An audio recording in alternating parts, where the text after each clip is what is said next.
हार्दिक मुबारक देना चाहता हूँ। आज झारखंड प्रदेश कांग्रेस कमेटी का बहुत इम्पोर्टेंट बैठक है। इसमें 100 सीनियर कांग्रेस लीडर्स पार्टिसिपेट किया। हम 4 मुद्दे पर विस्तार रूप से संवाद डिस्कशंस किया। सबसे पहले संगठन सृजन के बारे में एक important decision all India Congress committee ने लिया। झारखंड में डिस्ट्रिक्ट कांग्रेस कमेटी प्रेसिडेंट्स को सिलेक्शन का प्रोसेस, एक नया प्रोसेस इंट्रोड्यूस किया। पूरा देश में ये प्रोसेस शुरू हुआ। अभी तक झारखंड, हरियाणा और मध्य प्रदेश में ये प्रोसेस कंप्लीट हुआ। ये प्रोसेस में मेन इम्पोर्टेंट चेंज ये है, डिस्ट्रिक्ट कांग्रेस कमेटी प्रेसिडेंट्स का सिलेक्शन में AICC observers, very senior leaders जो फॉर्मर यूनियन मिनिस्टर्स है, जनरल सेक्रेटरीज है और मेंबर्स ऑफ पार्लियामेंट, कई सीनियर लीडर्स को आइडेंटिफाई करके एक एआईसीसी ऑब्जर्वर को एक डिस्ट्रिक्ट असाइन किया।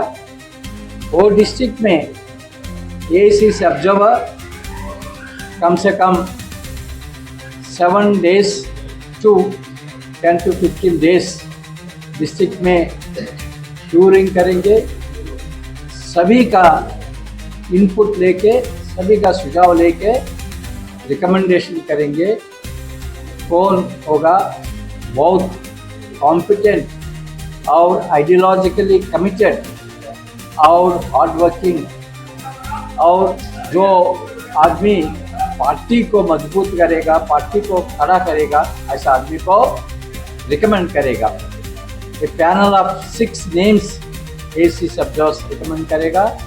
उसके बाद हमारा Congress president Rahul Gandhi ji, general secretary organisation, PCC president और एआईसीसी ऑब्जर्वर सीएलपी के साथ बैठ के फाइनलाइज करेंगे। ऐसा प्रक्रिया गुजरात, मध्य प्रदेश और हरियाणा में कंप्लीट हुआ। ये प्रोसेस से कम 2/3 डिस्ट्रिक्ट्स में नया डिस्ट्रिक्ट प्रेसिडेंट्स को लाया। 1/3 डिस्ट्रिक्ट्स में पुराना डिस्ट्रिक्ट प्रेसिडेंट्स को कंटिन्यू किया, क्योंकि वो डिस्ट्रिक्ट प्रेसिडेंट्स वो क्राइटेरिया में फिट हुआ। क्या क्राइटेरिया कांग्रेस पार्टी टेकअप कर रहे? सबसे पहले जो डिस्ट्रिक्ट प्रेसिडेंट को ये एआईसीसी ऑब्जर्वर्स आइडेंटिफाई करेंगे, वो कांग्रेस पार्टी का आइडियोलॉजी पर उनका पूरा कमिटमेंट होना और कांग्रेस पार्टी का आदमी होना और कांग्रेस पार्टी को मजबूत करने का क्षमता उनको होना और सभी वर्गों को एक साथ लेके कांग्रेस पार्टी को आगे बढ़ने का उनका एक्सपीरियंस भी होना, ये सभी देख के एआईसीसी ऑब्जर्वर रिकमेंड करेंगे। हर एक डिस्ट्रिक्ट का एआईसीसी ऑब्जर्वर को सपोर्ट करने के लिए, क्योंकि लोकल सपोर्ट भी चाहिए, 3 पीसीसी ऑब्जर्वर्स हम डिप्लॉय किया। ऐसा 25 डिस्ट्रिक्ट्स को 75 ऑब्जर्वर्स को, पीसीसी ऑब्जर्वर्स को हम डिप्लॉय किया। ये एआईसीसी ऑब्जर्वर, पीसीसी ऑब्जर्वर मिलके नेक्स्ट 15 डेज में ये प्रक्रिया कंप्लीट करेंगे।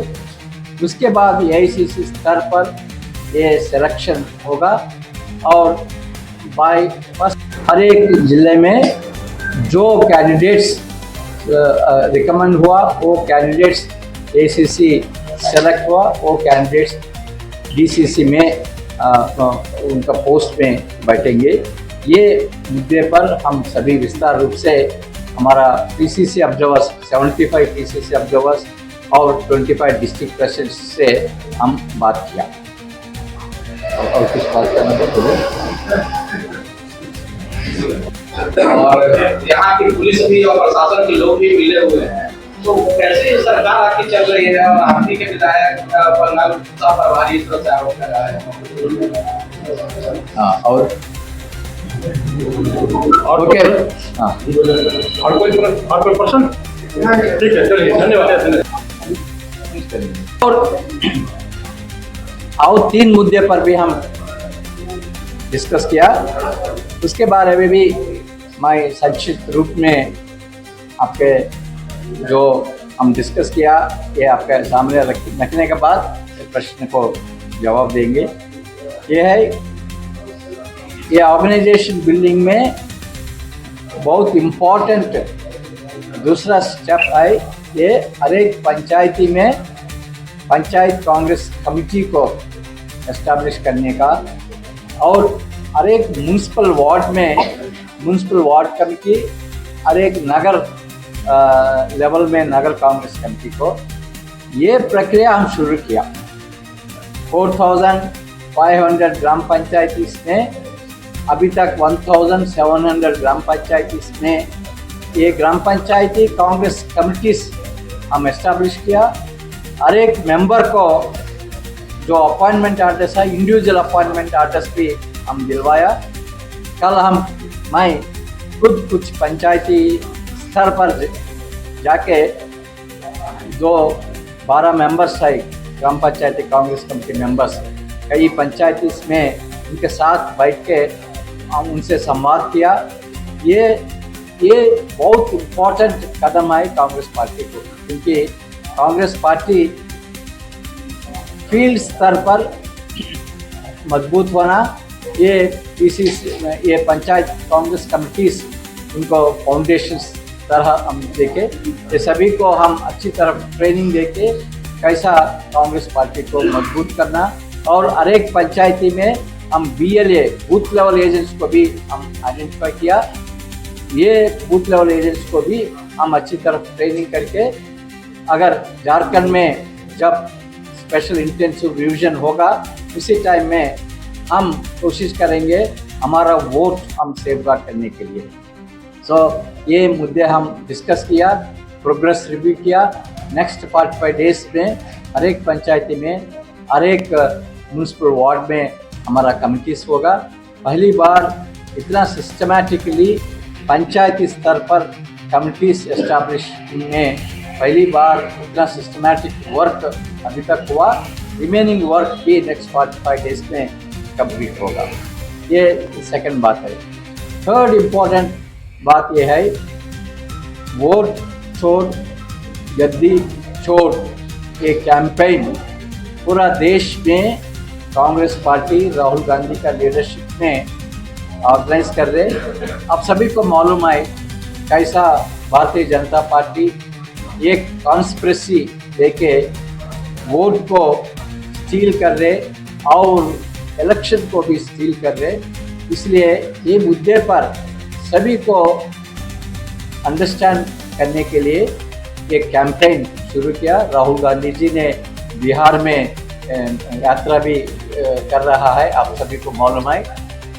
ये कैंपेन झारखंड में भी बहुत इफेक्टिवली हम पब्लिक के बीच में जाने के लिए हम एक डिसीजन लिया। ये है कि हमारा संगठन विलेज स्तर पर, म्यूनसिपल वार्ड स्तर पर और नगर लेवल पर कंप्लीट होने के बाद हम हमारा ऑफिस बेरर्स को, पूरा ऑफिस बेरर्स कम से कम 75,000 होगा। उसके अलावा BLAs अनदर 25,000 होगा। उसमें कम से कम 15-20% ऑफिस बेरर्स को रांची में बुला के एक रैली ऑर्गेनाइज करके ये वोट चोर और गद्दी चोर के बारे में अवगत करके और वो कैंपेन गांव में टेकअप करने के लिए हम वो प्रोग्राम हम शुरू करेंगे। ये नेक्स्ट वन मंथ और 45 डेज में हम स्टेट लेवल स्तर पर ये रैली ऑर्गेनाइज करेंगे। ये रैली में आम जनता नहीं है, हमारा फील्ड लेवल ऑफिस बेरर्स हाजिर होंगे।